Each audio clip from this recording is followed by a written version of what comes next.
Sur les hôpitaux, Monsieur Janico, il y a deux choses. Il y a d'une part le fait que la commune, qui est dans une communauté de communes en général, a une chance, c'est-à-dire avoir un hôpital sur son territoire, qu'il soit CHR, CHU ou hôpital local, est toujours un plus par rapport à d'autres. C'est-à-dire qu'en général, ça génère de l'habitat, ça génère donc de la taxe d'habitation, du foncier bâti. Mais vous avez raison de soulever quand même la question, parce que souvent les personnels des CHR et des CHU n'habitent pas dans la commune qui, elle, a les 300 000 euros, par l'exemple que vous preniez, de dépenses d'état civil. C'est-à-dire que souvent, on a des cartes d'habitat montrent que la commune centre, quand elle loge 20% des personnels de l'hôpital, est assez contente. Il y en a qui logent moins, d'autres qui ont la chance d'en loger un peu plus, donc d'avoir un peu plus de recettes afférentes. Recettes afférentes, mais aussi dépenses.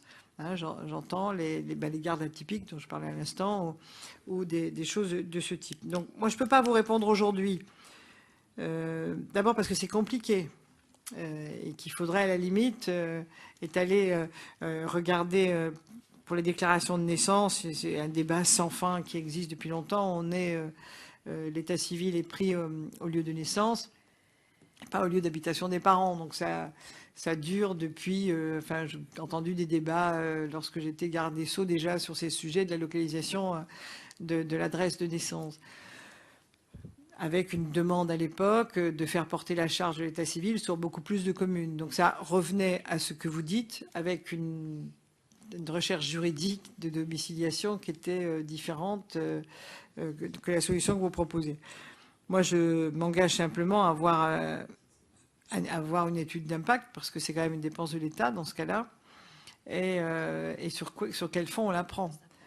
C'est un vrai sujet de difficulté de savoir sur quel fonds nous irions collectivement chercher la recette. Donc j'entends ne pas oublier l'avantage d'avoir un hôpital, lire son inconvénient, et puis on regardera.